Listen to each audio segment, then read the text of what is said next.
तो भारतीय राष्ट्रीय आंदोलन में आज हम यहाँ भारत में राष्ट्रवाद के उदय के कारण, इसके अलावा भारतीय राष्ट्रीय कांग्रेस के पूर्व की राजनीतिक संस्थाएं और भारतीय राष्ट्रीय कांग्रेस, इन तीन महत्वपूर्ण टॉपिक पर चर्चा करेंगे। तो इसके पहले वाले लेक्चर में मैंने पूरा विस्तृत रूप से भारतीय राष्ट्रीय आंदोलन को आपको बेहतरीन तरीके से समझाने की कोशिश की है, जिसका लिंक आपको डिस्क्रिप्शन बॉक्स में मिल जाएगा। आई कार्ड बटन में भी आपको लिंक दिख रहा होगा, उसे एक बार जरूर देख लीजिए ताकि आपकी समझ विकसित हो सके।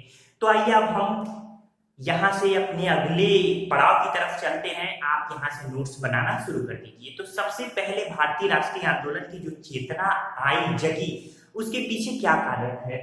तो भारत में राष्ट्रवाद के उद्भव के कारण यहाँ मैंने 10 महत्वपूर्ण कारण दिए हैं आपको, जिसमें पहला है हितों में विरोधाभास। हेडिंग डाल लीजिए या फिर ये पॉइंट करके सब लिख लीजिए। तो पहला है हितों में विरोधाभास।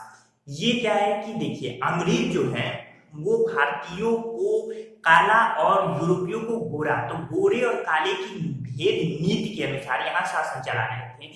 कितना भी एक ही पद पे अगर कोई सैनिक भारतीय है तो उसका वेतनमान या अन्य चीजें भत्ते वगैरह अलग है, कम है, और जबकि वो यूरोपीय है तो उसके अधिक है। इसके अलावा एक ही नियम यूरोपियों के लिए अलग लागू होते हैं, भारतीयों के लिए अलग लागू हो रहे थे। इसी तरीके से कोई भी भारतीय जज किसी भी यूरोपीय की सुनवाई नहीं कर सकता था। तो इस तरीके से जो विभेदकारी नीतियां थी, यानी हितों में विरोधाभास जो था, उसके कारण भी धीरे धीरे भारतीयों के मन में ये राष्ट्रीय चेतना पैदा हुई। इसके बाद है दूसरा, सामाजिक और धार्मिक सुधार आंदोलन। तो 18वीं शताब्दी के प्रारंभ से ही सामाजिक और धार्मिक सुधार आंदोलन लगातार चल रहे थे। पूरी विस्तृत श्रृंखला सामाजिक धार्मिक सुधार आंदोलनों की मैंने एक अलग लेक्चर में दी है, जिसे आप देख सकते हैं। डिस्क्रिप्शन में आपको सारा लिंक मिल जाएगा। तो इस तरीके से राजा राम मोहन राय का प्रारंभिक प्रयास, फिर ईश्वरचंद्र विद्यासागर, दयानंद सरस्वती जी ने जिन्होंने कहा कि भारत भारतीयों के लिए है, फिर स्वामी विवेकानंद, फिर इस तरीके से अन्य लोगों के, दादा भाई नौरोजी के धन बहिर्गमन सिद्धांत। तो ये सब चीजों ने भारत में एक सामाजिक और धार्मिक चेतना जगाने में भी मदद की, जिसमें सर सैयद अहमद खां और तमाम अन्य लोगों की भी महती भूमिका थी। इसके बाद है पाश्चात्य चिंतन तथा शिक्षा का प्रभाव। तो पाश्चात्य चिंतन की बात करें तो ढेर सारे नाम आते हैं, जैसे बेंथम के अलावा सीले, फिर मिल्टन, इसके अलावा रूसो, फिर मेजिनी। तो ये तमाम पाश्चात्य चिंतन के नाम है, बेंथम, सीले, मिल्टन, रूसो, मेजिनी, जिनकी विचारों का भारतीयों पर भी बड़ा प्रभाव पड़ा। एक भारतीय जो बुद्धिजीवी वर्ग था, शिक्षित वर्ग था, जो कि भारत के बाहर जाके लंदन और तमाम जगहों पे शिक्षा ग्रहण कर रहा था, तो उनके विचारों पर इन पाश्चात्य जो चिंतक के विचार है उनका बड़ा ही गंभीर प्रभाव पड़ा। तो भारतीयों के मन में एक नई चेतना आई, ताकि वो अब अंग्रेज नीतियों के खिलाफ अपनी बातों को स्पष्ट रूप से रखें। इसके अलावा शिक्षा का प्रभाव, भारतीय जो कि भारत के बाहर जाके अब शिक्षित हो रहे थे, एक बुद्धिजीवी वर्ग उभर रहा था। इसके अलावा जो भारत की शिक्षा नीतियां थी, उन पर अब कहीं ना कहीं अंग्रेजी छाप आ रही थी। हिंदी शिक्षा और तमाम मातृभाषा की शिक्षा पद्धति को त्याग कर अंग्रेजी शिक्षा थोप रहे थे या थोप चुके थे। इन परिस्थितियों में अब भारतीयों को अपनी सांस्कृतिक परंपरा पर चोट पहुंचती हुई दिखाई दी। तो ये भी एक कारण रहा भारतीय राष्ट्रवाद के उदय का। इसके अलावा प्रेस व समाचार पत्र की भी बहुत महत्वपूर्ण भूमिका है।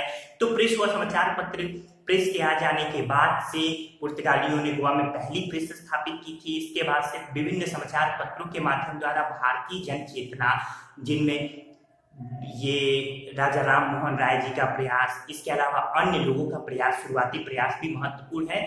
तो इन लोगों के द्वारा, इन लोगों की जो समाचार पत्र और ये कहीं ना कहीं अब भारतीय जनमानस या गांव गांव तक ये खबर समाचार पत्रों के माध्यम द्वारा, मीडिया के यानी प्रेस के माध्यम द्वारा ये पहुंच रही थी कि किस प्रकार से अंग्रेज भारतीयों का शोषण कर रहे हैं, अंग्रेजी नीतियां किस प्रकार से भारतीयों के लिए बेहतर नहीं है।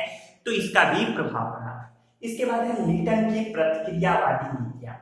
तो लिटन की ये जो प्रतिक्रियावादी नीति थी, लिटन की नीति का बड़ा महत्वपूर्ण प्रभाव पड़ा, क्योंकि लिटन की अफगान नीति, फिर जिस समय भारत में दुर्भिक्ष और महामारी का दौर था, उस समय दिल्ली दरबार का आयोजन, भारत में जो विक्टोरिया की महारानी थी उनको भारत की साम्राज्ञी घोषित करना, इसके अलावा वर्नाकुलर एक्ट, इसके अलावा शस्त्र अधिनियम। तो ये सब जो लीटन के प्रक्रियावादी नीतियां रही, इसके अलावा लीटन ने आईसीएस परीक्षा की जो उम्र थी 21 वर्ष उसे घटाकर, एक तो पहले ही 23 से 21 हो गई थी, अब ये 21 से घटाकर 19 कर दी, ताकि भारत का एक बहुत बड़ा वर्ग इस परीक्षा में पास ही यानी इस परीक्षा में बैठ ही ना सके। तो इस तरीके से ये लीटन की नीतियों का भी ये राष्ट्रवाद आंदोलनों में या भारतीय राष्ट्रवाद के उदय में बहुत महत्वपूर्ण योगदान रहा। इसके बाद प्रशासनिक और आर्थिक एकीकरण।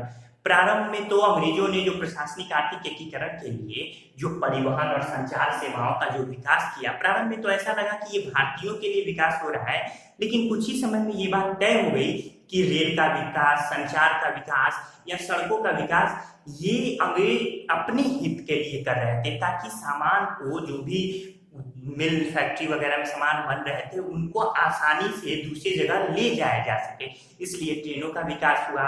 इसी संदर्भ में बंदरगाह वगैरह का विकास हो रहा था। इसी संदर्भ में सड़कें बनाई जा रही थी। संचार का विकास, जो तार व्यवस्था थी, टेलीफोन लाइन थी, ये इसलिए ताकि अब सीधे यहाँ से ट्रंक कॉल और तमाम माध्यमों द्वारा इंग्लैंड तक तुरंत खबरें भेजी जा सके। तो इन सब संदर्भों में धीरे धीरे भारतीयों को यह एहसास हुआ, समाचार पत्र और तमाम माध्यमों द्वारा, कि प्रशासनिक आर्थिक एकीकरण का जो प्रयास है ये अंग्रेजी हित में ही है। इसके बाद है बिगड़ती आर्थिक दशा। तो धीरे धीरे पहले अंग्रेजों ने भारत में भू व्यवस्थाएं लागू की, फिर धन का बहिर्गमन यानी भारत का ढेर सारा धन बाहर जाने लगा। इसके बाद से अन्य भी जो भी अंग्रेजों की आर्थिक नीतियां रही, जिससे केवल और केवल भारत का शोषण ही होता रहा, भारत को कच्चे उत्पाद का एक केंद्र बनाकर रख दिया गया। भारत में बेरोजगारी, भारत में कृषि की स्थिति, मजदूरों की स्थिति सभी बड़ी बेकार सी हो गई। तो इस कारण से भी एक विशेष वर्ग राष्ट्रवाद के प्रति आकर्षित हुआ। फिर है समकालीन आंदोलनों का प्रभाव। तो 1776 में जो अमेरिका की क्रांति आई, इसके बाद से 1789 में फ्रांस की महान क्रांति थी। इसके अलावा स्पेन, इटली, यूनान, इन सब के यहाँ जो क्रांतियां हो रही थी, इसकी बहुत महत्वपूर्ण भूमिका भी रही। फिर इन्हीं संदर्भों में जापान ने अमेरिका को परास्त करके प्रारंभिक दौर में ये दिखा दिया कि एक छोटा सा देश भी बड़े देश को पटखनी हुकूमत रख सकता है, पटखनी देने में। तो भारतीयों के मन में कहीं ना कहीं ये भावनाएं बैठी कि अब हमें भी अपने आंदोलन के राष्ट्रवाद के लिए प्रयास करना चाहिए, अपने देश के एकीकरण के लिए, अंग्रेजों से मुक्ति के लिए प्रयास करना चाहिए। इसके बाद है एल्बर्ट बिल विवाद। तो यह 1883 में वायसराय के कानून विशेषज्ञ एल्बर्ट साहब ने 1893 में एक बिल पेश किया। बिल का मुख्य उद्देश्य क्या था? तो बिल का मुख्य उद्देश्य ये था कि अब अंग्रेज अधिकारी या अंग्रेज लोगों की सुनवाई भी, यानी यूरोपियों की सुनवाई भी भारतीय जज कर सकेंगे। अभी तक ये था कि कोई भी भारतीय जज किसी भी यूरोपीय की सुनवाई नहीं कर सकता था। क्यों? क्योंकि यूरोपीय खुद को भारतीयों से श्रेष्ठ माना करते थे। इल्बर्ट साहब ने ये बिल लेके इल्बर्ट साहब आए तो बड़ा विवाद भी हुआ। अंततः इल्बर्ट बिल को वापस लेना पड़ा, अब यूरोपियों के दबाव के कारण। इसके कारण भी भारतीयों के मन में ये भावना हुई कि अभी भी अंग्रेज हमें काले गोरे की नीति और श्रेष्ठ और नीचे रखने की नीति पालन करते हुए ही अभिराज कर रहे हैं। इसके बाद साहित्य की भूमिका को भी कमतर नहीं आंका जा सकता। ये भारतीय जो हरिश्चंद्र, फिर इसके अलावा रविन्द्रनाथ टैगोर और प्रारंभिक अन्य साहित्यकारों का भी बड़ा महत्वपूर्ण योगदान रहा भारतीय जन चेतना को अग्रणी या आगे बढ़ाने में, जिसमें क्रमागत ढंग से 20वीं शताब्दी में जयशंकर प्रसाद और फिर प्रेमचंद वगैरह की नाटक, कहानियां, उपन्यास भी महत्वपूर्ण भूमिका अदा करते हैं। तो इस तरीके से ये पूरा भारत में राष्ट्रवाद के उद्भव का कारण रहा। तो उम्मीद है कि ये आपने यहाँ पे समझा होगा और ये टॉपिक नोट कर लिया होगा, 10वां टॉपिक। ठीक है, अब इसके बाद हम लोग भारतीय राष्ट्रीय कांग्रेस के पूर्व जो संस्थाएं स्थापित हुई उनको देख लेते हैं, क्योंकि भारतीय राष्ट्रीय कांग्रेस की स्थापना 1885 में हुई, लेकिन 1838 से ही कुछ प्रमुख राजनीतिक संस्थाओं की स्थापना होनी शुरू हो गई थी। जिनका भारतीय राष्ट्रीय जो आंदोलन है या भारतीय स्वतंत्रता संघर्ष है उसमें बहुत ज्यादा तो नहीं लेकिन एक विशेष प्रभाव जरूर दिखाई देता है। तो आइए हम उनकी चर्चा यहाँ कर लेते हैं। आइए अब हम लोग कांग्रेस से पूर्व जो राजनीतिक संस्थाओं की स्थापना हुई थी उन्हें देख लेते हैं। तो भारत की प्रथम राजनीतिक संस्था लैंड होल्डर सोसाइटी है। 1838 में कलकत्ता में द्वारिकानाथ टैगोर जी ने इसकी स्थापना की थी। यह जमींदारों के हितों के संरक्षण के लिए इस संस्था का गठन किया यानी स्थापना हुई थी। इसके बाद है बंगाल ब्रिटिश इंडिया सोसाइटी। तो 1843 ईस्वी में जॉर्ज थॉमसन ने कलकत्ता में इसकी स्थापना की। फिर तीसरा है ब्रिटिश इंडियन एसोसिएशन। 31 अक्टूबर 1851 को कलकत्ता में ही राजा राधाकांत देव ने ब्रिटिश इंडियन एसोसिएशन की स्थापना की। इस संस्था का मुख्य समाचार पत्र हिंदू पैट्रियट था। बंगाल की इस प्रारंभिक जो संस्थाएं इनका उद्देश्य मुख्य रूप से जमींदारों के हितों की ही सुरक्षा रहा था। इसके बाद है इंडियन लीग। 1875 में शिशिर कुमार घोष ने इंडियन लीग की कलकत्ता में स्थापना की। शिशिर कुमार घोष अमृत बाजार पत्रिका के संस्थापक थे। इसके बाद है कलकत्ता स्टूडेंट्स एसोसिएशन। आनंद मोहन बोस ने 1875 में कलकत्ता में इसकी स्थापना की। फिर इंडियन नेशनल एसोसिएशन, इसे इंडियन एसोसिएशन के नाम से भी जाना जाता है, बड़ी महत्वपूर्ण संस्था है। संपूर्ण संस्थाओं का एकीकरण का भी श्रेय जाता है इसे। तो 26 जुलाई 1876 को कलकत्ता के अल्बर्ट हॉल में सुरेंद्र नाथ बनर्जी और आनंद मोहन बोस के संयुक्त प्रयासों से इंडियन एसोसिएशन की स्थापना हुई। एक प्रश्न पूछा जाता है कि सिविल सेवा प्रणाली में सुधारों की मांग सर्वप्रथम किसने की थी, किस संस्था ने? तो इंडियन नेशनल एसोसिएशन या इंडियन एसोसिएशन। इसके बाद है बॉम्बे एसोसिएशन। दादा भाई नौरोजी ने 26 अगस्त 1852 को बॉम्बे एसोसिएशन की स्थापना की बम्बई में। फिर रनाडे, जीवी जोशी और चिपलूणकर ने 2 अप्रैल 1870 को पूना सार्वजनिक सभा की स्थापना की। पूना सार्वजनिक सभा एक त्रैमासिक पत्रिका का प्रकाशन करती थी जिसका नाम क्वार्टरली जनरल था। उम्मीद है कि ये जो स्क्रीन पे दिख रहा होगा इससे आप इसका बेहतरीन नोट्स बना लेंगे। इसके बाद है नवा है कि बॉम्बे प्रेसिडेंसी एसोसिएशन। तो 31 जनवरी 1885 को बदरुद्दीन तैयब जी, तैलंग और फिरोज शाह मेहता जी के संयुक्त प्रयासों से बॉम्बे प्रेसिडेंसी एसोसिएशन का गठन किया गया। फिर मद्रास नेटिव एसोसिएशन की स्थापना मद्रास में 26 फरवरी 1852 को गुजलू लक्ष्मी नरसुचेट्टी ने की थी। 1875 की क्रांति की मद्रास नेटिव एसोसिएशन ने निंदा की। यही कारण है कि यह एसोसिएशन अंग्रेजों की तरफ से बहुत ज़्यादा इसे सपोर्ट नहीं मिला और बहुत ज़्यादा ये एसोसिएशन पॉपुलर नहीं हो पाई। इसके बाद से 16 मई 1884 को मद्रास महाजन सभा की स्थापना हुई। सुब्रमण्यम अय्यर, आनंद चार्लू और एमवी राघवाचारी इन तीनों ने मिलकर मद्रास महाजन सभा की स्थापना की। महत्वपूर्ण है ये, जिसमें राघवाचारी अध्यक्ष और आनंद चार्लू इसके सचिव थे। इसके बाद है लंदन इंडिया सोसाइटी। तो लंदन में 24 मार्च 1865 को दादा भाई नौरोजी और WC बनर्जी ने लंदन इंडिया सोसाइटी की स्थापना की, जबकि दादा भाई नौरोजी ने ही 1 दिसंबर 1866 को लंदन में ईस्ट इंडिया एसोसिएशन की स्थापना की।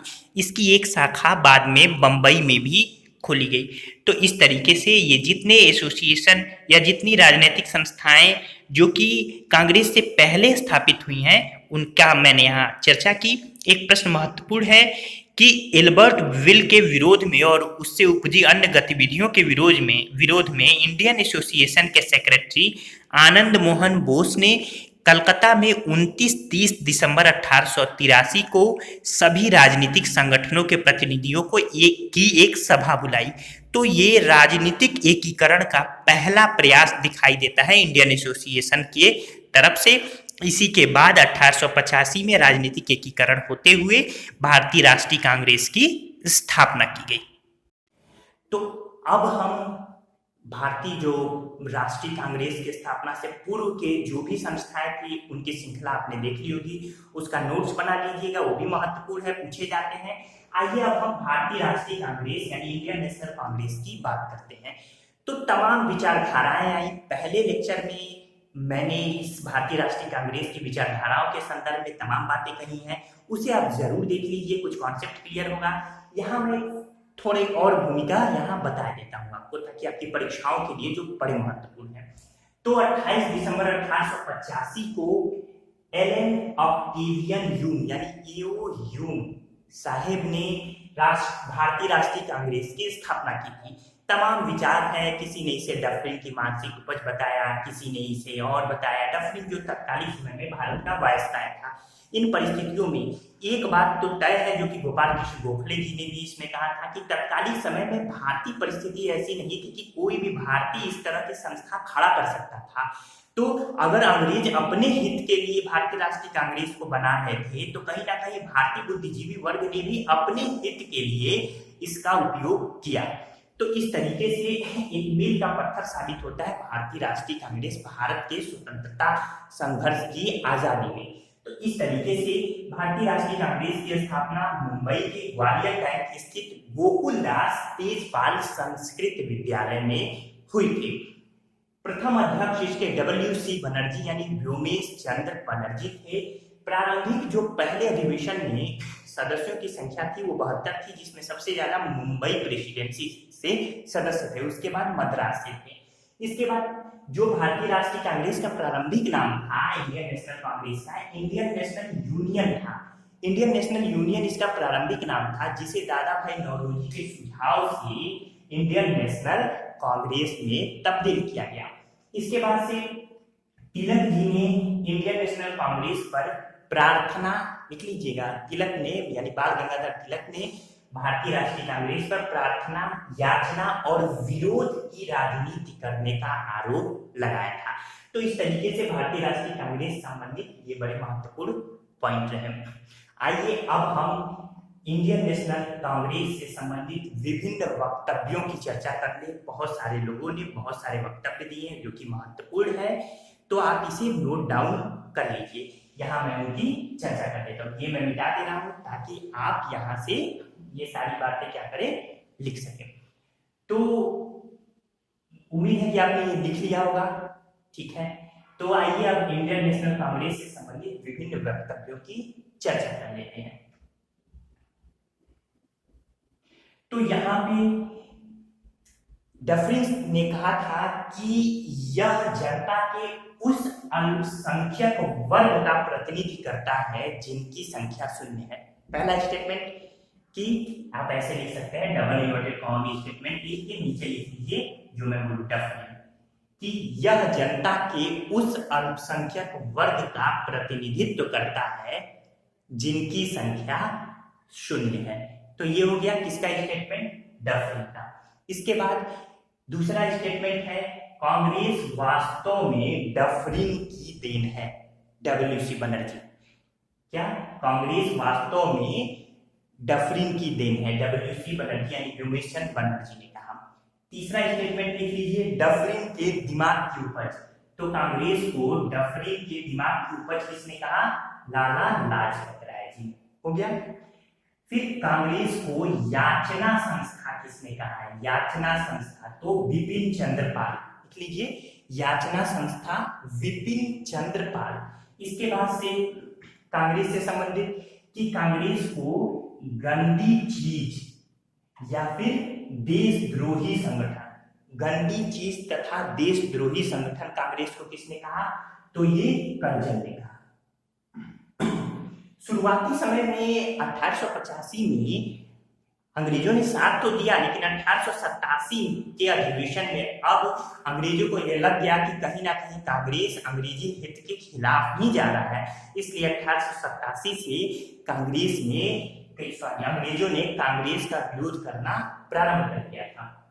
इसके बाद से एक बड़ा ही महत्वपूर्ण कथन है जो कि अक्सर आपकी परीक्षाओं में पूछा जाता है, आप नोट कर लीजिए कि ये करजन का कथन है कि कांग्रेस अपनी मौत की, नोट कर लीजिएगा, कांग्रेस अपनी मौत की घड़ियां गिन रही है, कौमा भारत में रहते हुए मेरी एक सबसे बड़ी इच्छा है कि मैं उसे शांतिपूर्ण मरने में यानी शांतिपूर्वक मरने में मदद कर सकूं। ये किसका स्टेटमेंट है, तो ये लॉर्ड कर्जन का है। इसके बाद से अगला है ब्रिटिश सरकार की एक निश्चित गुप्त योजना, किसने कहा था? तो ये आरसी दत्त ने। इसलिए आपने ब्रिटिश सरकार की एक निश्चित गुप्त योजना आरसी दत्त ने कहा। इसके बाद से अगला है कि अगला स्टेटमेंट है कांग्रेस न तो लोगों द्वारा प्रेरित था, न ही उसके द्वारा सोचा या योजनाबद्ध किया गया था। ये किसने कहा था? सर सैयद अहमद खान ने कहा था कांग्रेस के संदर्भ में। इसी तरीके से अगला स्टेटमेंट है यदि वर्ष में एक बार हम मेढक की भांति टर्राएं तो हमें कुछ नहीं मिलेगा। ये किसका स्टेटमेंट? तो बाल गंगाधर तिलक जी का स्टेटमेंट था कांग्रेस के संदर्भ में।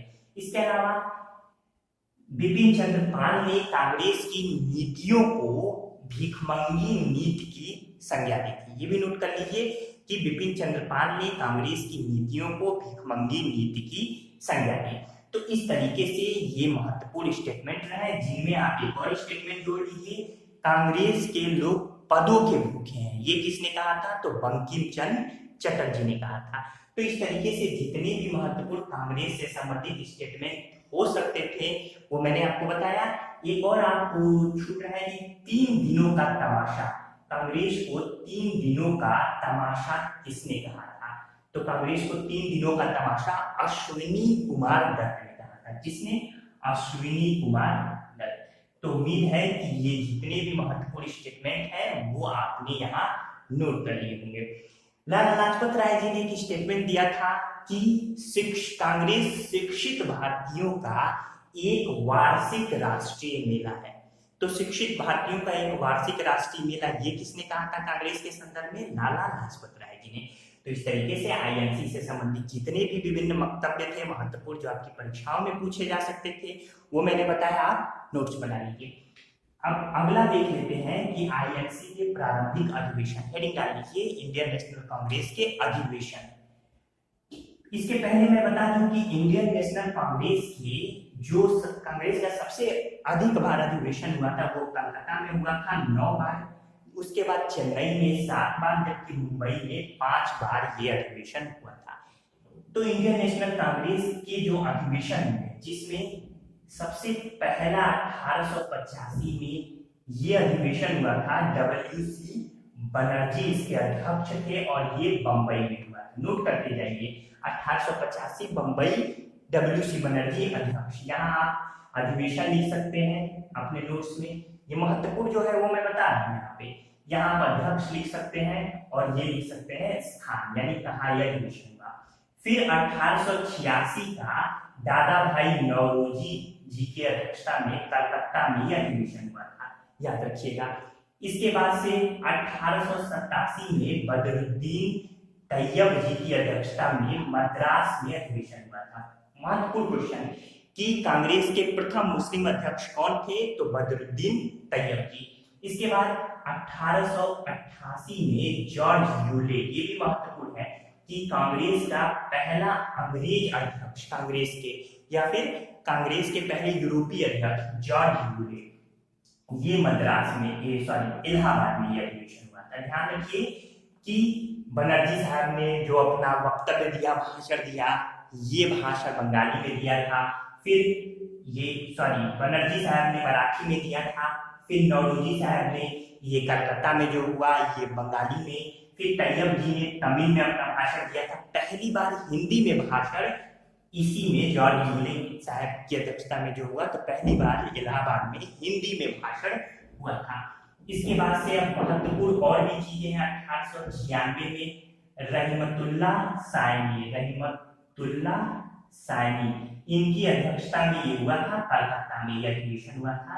चूंकि बंकिम चंद्र चटर्जी जी ने वंदे मातरम का प्रथम बार गायन 1896 के कलकत्ता अधिवेशन में ही किया था। इसके अलावा नौरोजी जी ने धन के निष्क्रमण यानी धन के निष्कासन का सिद्धांत किस अधिवेशन में दिया था? तो ये 1896 के अधिवेशन में धन के निष्कासन का सिद्धांत दिया था, यानी भारत का एक बहुत बड़ा धन भारत से बाहर जा रहा है। इन्हीं संदर्भों में 1905 में गोखले जी की अध्यक्षता में यह अधिवेशन हुआ था। जो कि बनारस में हुआ था। बंग भंग, जो बंगाल की भंग की नीति है, विभाजन की नीति है, तो बंग भंग की इसमें निंदा की गई थी। इसके बाद से 1906 में ये रास बिहारी बोस, ये सूरत में 1906 में रास बिहारी बोस की अध्यक्षता में ये होने वाला था, जो कि स्थगित कर दिया गया था। ठीक, स्थगित। तो इसके बाद से 1906 में ये कलकत्ता में हुआ था, और कलकत्ता में ये जो अधिवेशन हुआ था, क्योंकि गरम दल और नरम दल के बीच लगातार ये विभाजन की स्थिति शुरू हो गई थी, तो ये दादा भाई नौरोजी की अध्यक्षता में हुआ था। फिर 1907 में रास बिहारी बोस की अध्यक्षता में अधिवेशन हुआ यहाँ पे सूरत में। तो इस तरीके से 1907 में सूरत अधिवेशन में ही ये विभाजन हो गया था।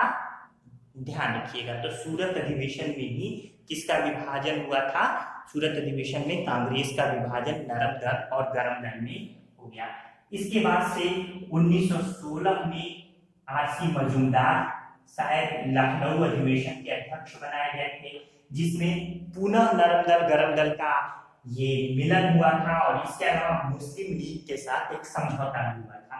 1917 में कलकत्ता अधिवेशन में एनी बेसेंट भारत यानी पहली, ये कलकत्ता में हुआ था, पहली महिला, भारत की पहली महिला अध्यक्ष बनाई गई थी। ध्यान रखिएगा कि ये पहली भारतीय नहीं थी, बस भारत की पहली कांग्रेस की महिला अध्यक्ष।